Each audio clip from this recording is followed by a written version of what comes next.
Hello, everyone. Welcome to another episode of MENA FX podcast. Today, we are just going to be talking about how brokers usually operate.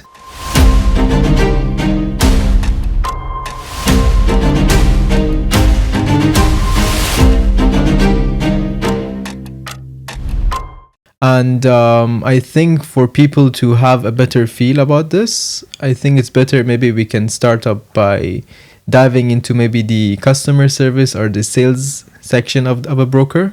Maybe we can talk about the customer service, about how each and every broker provides a different kind of service, customer service to the clients or the traders. So what are your thoughts about a broker?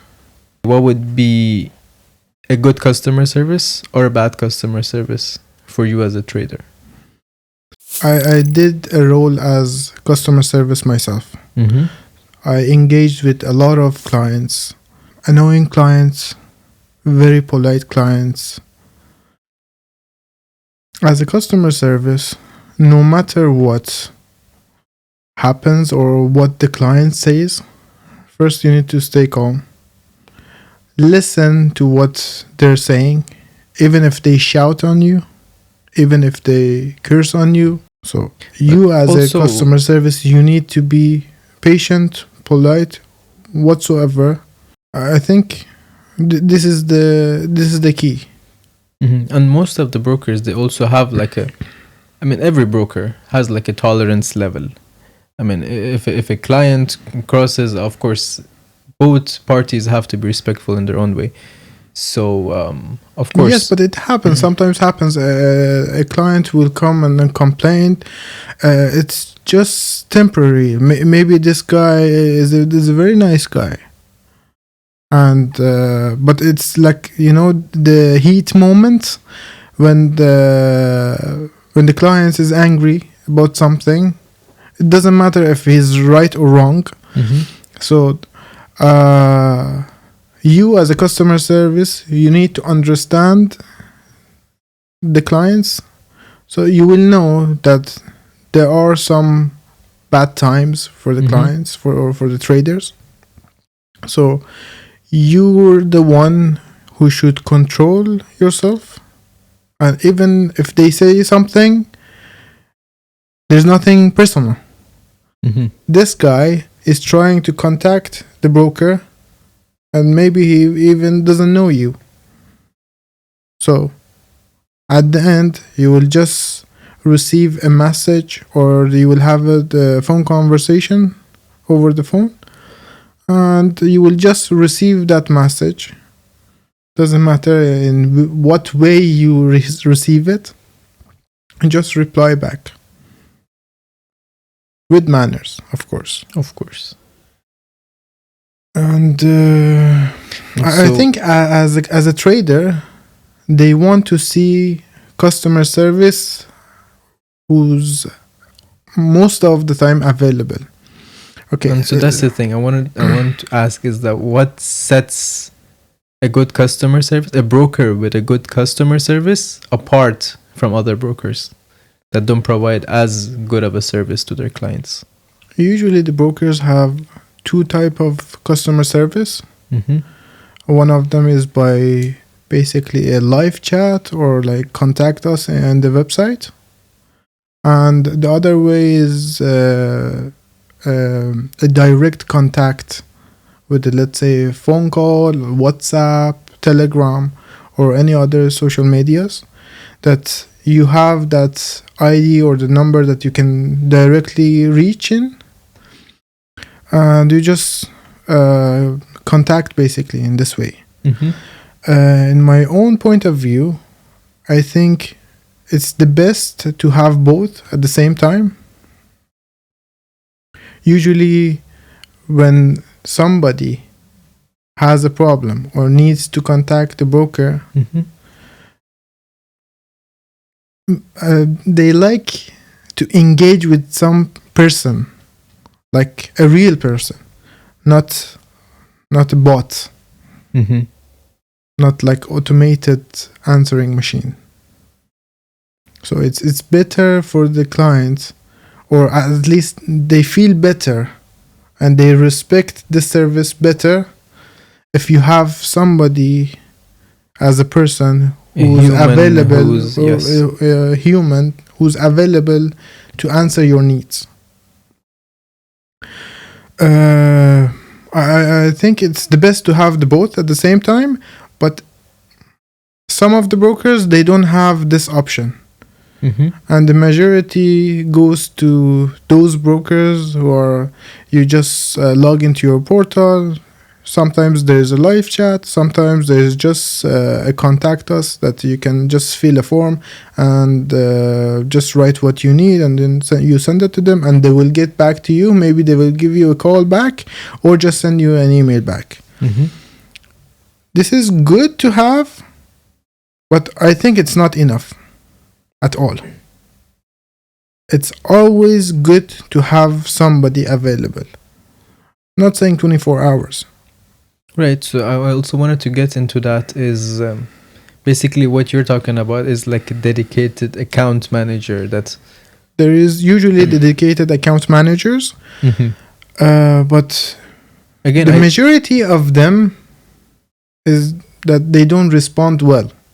I'm not saying that there's no good account managers. There's a lot of good account managers. First of all, not all the brokers have dedicated account manager. At least the good ones will definitely have. What do you mean by good ones? Good and reputable and credible brokers. Okay. Most of them want to provide the most satisfying customer service, of course, to their clients. They will definitely have a dedicated account manager for that specific trader to give them the most tailored and the most exclusive services as much as possible, of course. And so this is what I wanted to get into, is that how is it different for a person to have a dedicated account manager rather than, like you said, they go on live, I don't know, on their website, they have live chats, and it feels like you're just talking to a robot, which feels like, it's just been programmed to answer you in a certain way. No matter what you say, at the end, you're just going to be responded in the same way. Every time you have a certain complaint, you're always going to be answered in this certain way. That's why I say it's good to have both. Of course, your account manager will not be available 24/7. It's a human being. He's just having a job, which let's say he or she works for like 8 hours or 9 hours a day.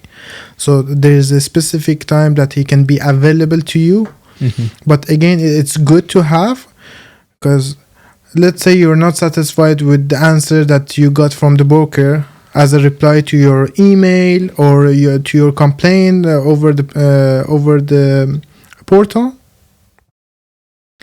What you do is you wait for the next day, let's say, and you just contact your account manager. You explain the situation or what happened. You will tell him that you're not satisfied with the services, or let's say even nobody answered to my complaint, and he can get back to you in almost no time with a good answer, or even an answer, not necessarily to be good, at least with an answer, and he can explain to you what was the situation and explain what happened. Just and even why that they are responsive. Exactly. And even why matters. There was a delay to your answer. In this way, you feel that you as the client, you were respected,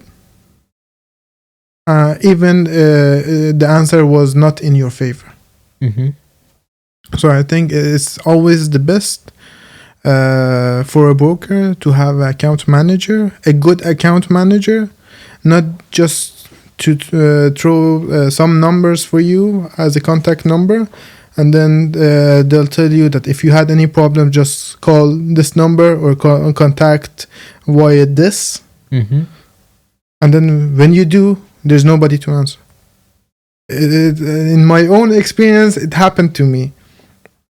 I had an account manager, and I wanted to deposit, and I was asking about some technical issues, and I even submit a request to somebody to explain it for me. I didn't get a reply back, so I connected to my account manager. And even this guy, he didn't get back to me in time. He did get back to me, but after 3 days, which I I found this myself in their website, and solved my issue Before the guy could even address your problem. exactly. This is not an account manager. The account manager means that on the working days, in his shifts or her shifts, this person has to be available all the time, no matter what. Even if you need to, if your needs are very minor or major, it doesn't matter. And I think that's it. Yeah, that's the thing. Sometimes I think people, like you said, both have to go hand in hand for a broker to have a good customer service. So it wouldn't work for a broker. Obviously, they're humans. They like you said, they work a certain shift and they're responsible for those duration that they're working to be available, of course, to their customers. And people shouldn't expect them to answer in the middle of midnight. In the middle of midnight, definitely. Yes. So that's also that's happened one to thing. me when I used to do customer service. It happens. A guy will send you a text or call you 20 times when it's in 12 a.m., which let's say your shift starts at 10 o'clock or 9 o'clock in the morning. Some of the client, they don't understand that much, but if you're a good account manager, you will explain everything, how this works from the beginning. When you're an account manager and you will be assigned to somebody's account, first of all, you're the one who should engage or reach out as account manager. Like, hi, this is my name. Make it clear for I'm them your account manager. If you had any problems, I will be available from this to that time, and explain whatever is necessary. Not to wait for the client to reach you first, and then maybe he gets to some issues and he want to contact you, and he doesn't know what is your shift. Let's say he doesn't know even if you took this day off. As an account manager, even if I take off, I need to inform the clients that from this date to this date, I'm not available. And they can even assign another account manager. They will assign somebody else for the time being, for as a temporary. That's it. Okay. So right. So we can. Okay, I think that's about it for customer service. So we can go into sales right now. Sales, yes. Yes, I think that's part one of my favorite topics. Yeah, I believe you have the most experience in sales. Yes, I do. And of course, they both come hand in hand, sales and customer service. They need to be combined to have a great sales is very important, but I believe customer service is more important than doing sales, because what is the task of the salesperson? The salesperson job is to bring the clients to the company or to the broker. Okay? When a sales will introduce somebody to the broker and the account is open and the client or the trader will deposit amount, that's it. This is 50% of his job is done. But the harder work is for the customer service, who can maintain the client. That's the thing. I'm not saying it's not tough, but it's easier to bring a client, but it's even more tough to maintain them. Maintain the client. Yes, of course. It's easy to sell. Anybody will come and try something. You say that this is a new cup, it has these features, and it will not cost you much. If it's a little bit attractive, you as a person, you will come and try it. Mm-hmm. But to stick to buying this exactly is basically I would say is the main goal is that will you buy this again or will you stick to that? So that's why the customer service is more important. I mean, there is different aspects for that as a trader to stick with the broker or just switch to another broker. Mm-hmm. This is not the only thing, but this is one of the big factors that can keep the client stay with the broker and keep trading, or just indirectly you will just tell him that we don't give good services to you. That's it. All right. So, and by the way, the clients or the traders, they will feel it. It's very obvious if you engage with somebody as a customer service once, twice, and for the 3 times, if it happens, 50% of the time, the client will move to another broker easily. Okay. But sales, no, it's not. It doesn't work in this way. Sales are important. Also, as a sales, you shouldn't be too pushy for the client. Just don't be annoying. You're a person, he is a person. If I knock to your door, if I come to your house or knock on your door every day, do you feel good? No, it's quite annoying, to be honest. It's very annoying. So don't be annoying.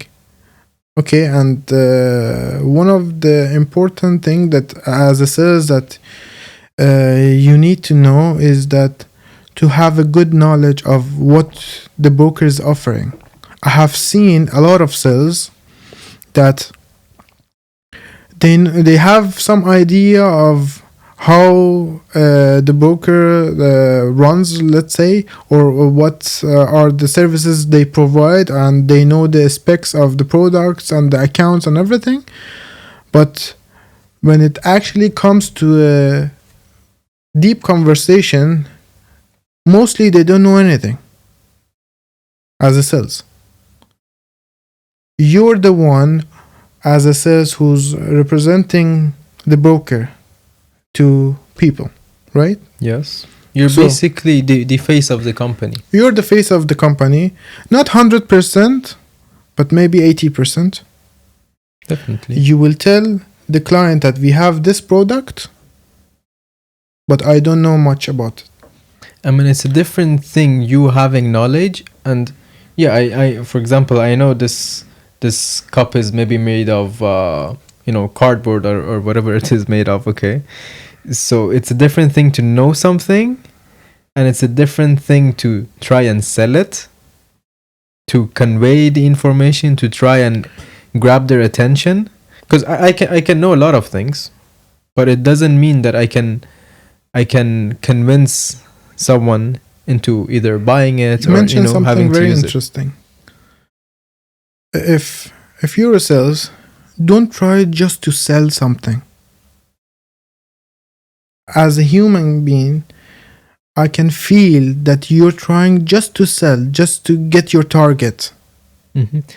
I'm sorry to cut you off, by the way, because you mentioned this. I had a question ready actually for you. All right. Because you have a lot of experience in sales. I believe you could provide maybe or give some good advice to people trying to get into this field, trying to get into sales, maybe work with a broker or any similar field. So what would be your advice? What would be your top tips or top advices for people trying to get into this field as a salesperson? I mean, it's kind of connected. As a salesperson, again, you shouldn't try to just sell something, because the other person will feel it and they feel bad about this. Mm-hmm. They feel that you just don't care about anything else, or you don't care about their interests. You're just trying to sell. So what I would do is that just be yourself. Be crystal clear, like clear as possible. Explain every single detail. Maybe your broker is not the best. There's tons of brokers out there. This is true. Maybe your broker is not the best, but it has some potentials.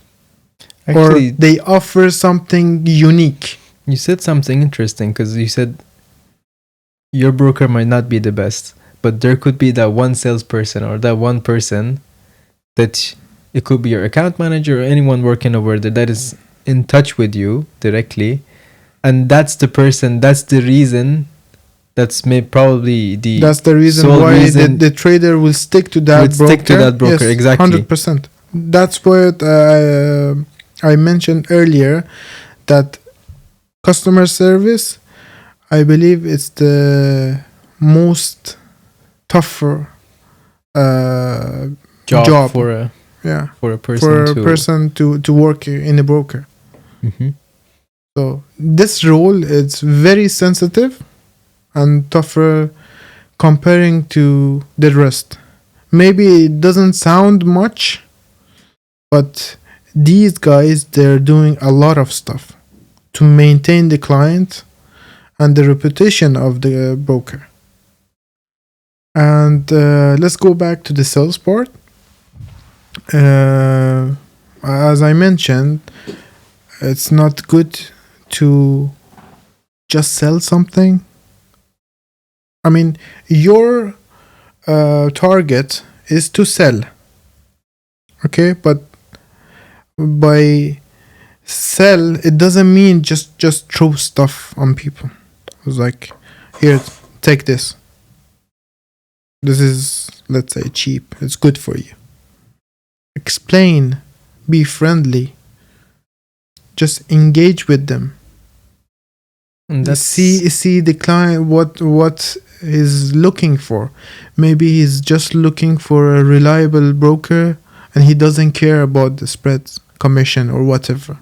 Maybe he's just looking for a good customer service because he had bad experiences before.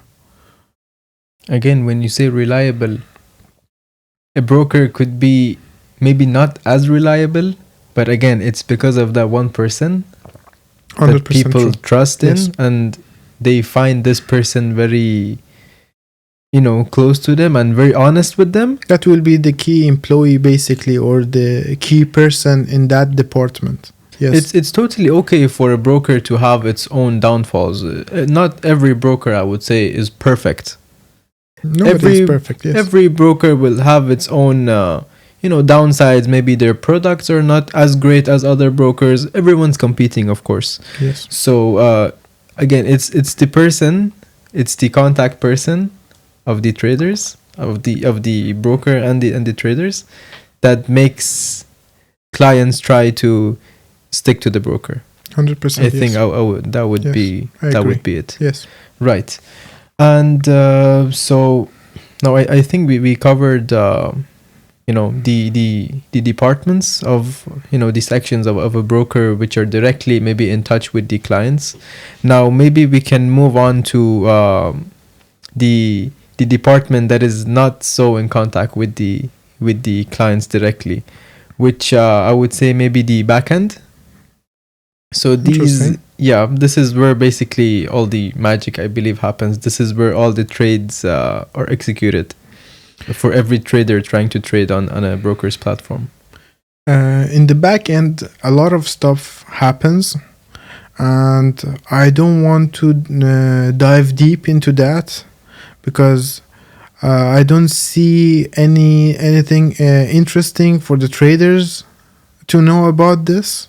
But why would a trader want to know what's really happening behind the scenes? Why would it be important? Okay, let me just make it short.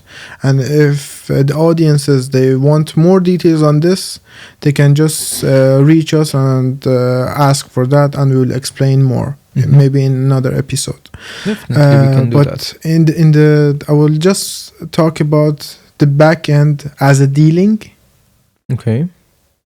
As a back end, the broker can have a dealing desk Mm-hmm. or don't. So what is dealing desk? Dealing desk is when you as a trader will request for a trade. Doesn't matter if it's you want to go short, long, any request, pending orders, open position, close your position, Any type of any execution, type of basically. execution happens.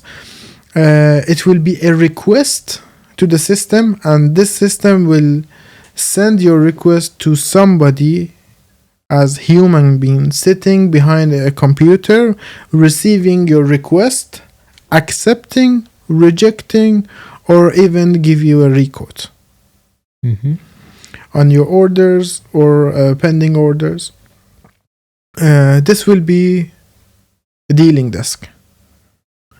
And in the other hand, we have no dealing desk, which is everything's automated. And basically, whatever you do, it will be a request to the system, and the system will execute it. So there is no interaction as a human being. And I believe there is a lot of disadvantages in the dealing desks. The dealing desk. In the dealing desk, Okay. because at the end there is a person sitting behind the computer. This person can make mistake as a human being. Human errors, yes. Yeah, human errors.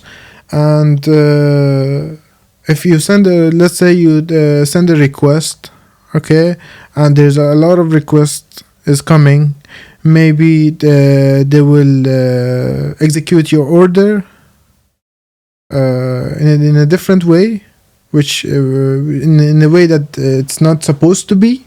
Let's say instead of accepting, they will reject it by mistake because of there's a lot of orders Mhm. or requests. Or again, as a human being, maybe even this guy worked a lot of hours and is just sleepy, or he falls asleep, let's say, in the middle. What will happen to the orders? Who will accept or reject? I'm talking as an example as one person. There's a lot of people in this department, not one or two. Of course, it has But to be a What big I team. mean is that there is a big chance of human error Mm-hmm. Compared to the comparing automatic, to the of automated. course. Again, in the automated, some issues can happen because again, it's just a system. And there might be some bugs or some other technical issues happened with the automation, but I believe it's more reliable than having a dealing desk as a human being executing orders for you. Right, makes sense. But then, I'm just curious. Like, why would brokers? Why would then, if this is the if the advantage of having an automatic dealing more than no dealing, well, then why wouldn't most of the brokers stick with automated, executions? Why would brokers go with dealing desks where orders have to go directly pass through them to be executed? Or is this like a more traditional way, and then brokers are shifting into the automatic executions? Or It how is does it more work? used to be dealing desk. Still, there are brokers who's using a dealing desks, Mm-hmm. but they're not saying so. They're not saying so, and because everybody knows of the human mistake and the error that might happen. At the end, it depends on the broker type and the broker, the way the broker is dealing with the clients and the orders. It basically depends on the broker to be a dealing desk or not. But a lot of things might happen. Okay. So, what do you think about the platforms that most of the brokers are using today? In today's, because from what I believe, we have two of the most popular ones, which, as you might be knowing, it's MetaTrader and CTrader. They're the most popular platforms that most of the brokers are working with. And so, what is your opinion on this? Should brokers provide all types of platforms, or is it okay for them to just stick with one? Maybe just stick with MetaTrader or just stick with CTrader. What is your opinion on that? You just reminded me that also platforms are related to the subject of dealing desk and non-dealing desk. Mm-hmm. Why?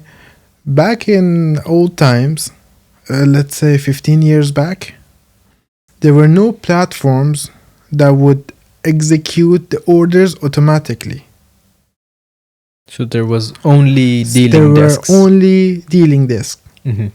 So the client had the platform, and they send a request, and they accept, reject, or execute the orders. But by time, in the new generations of the applications and the platforms, it got updated, and they had this feature of automated. So now the brokers can have everything automated. Mm-hmm. And it goes also before that, there were no platform. There were brokers, and if a trader wanted to take orders, it was either by a phone or a fax, and they used to trade in this way. Let's say you're a trader, you would just dial a number, call the broker. I want to sell this product. What is the price now? They will tell you, they will confirm the price for you, but while they're confirming, maybe the price will change. So it was very hard to open a position and to close the position, or sometimes not to have this delay. They would just execute it at whatever price is available. You want to close? Yes, you want to close. You give your credential or your security code or whatever. They would execute. They would execute it for you. Okay, so there was no such thing as a platform. There was no such thing as MetaTrader or CTrader or any platform. That was a long time ago. Yes, there were nothing. Okay, that's interesting because I didn't know that. Yeah. Right. So back to the platforms. Mm-hmm. There are very good platforms they're very popular by traders and the brokers who offer these platforms to the traders. One of them is MetaTrader, which it's available in MT4 and MT5, and MT5 is the more advanced one. And the majority of the brokers are now shifting to MT5. And also there is a CTrader, which I believe these two brands are the most wanted from the trader side of view and the broker side of view, because they will offer you a lot of tools and stuff.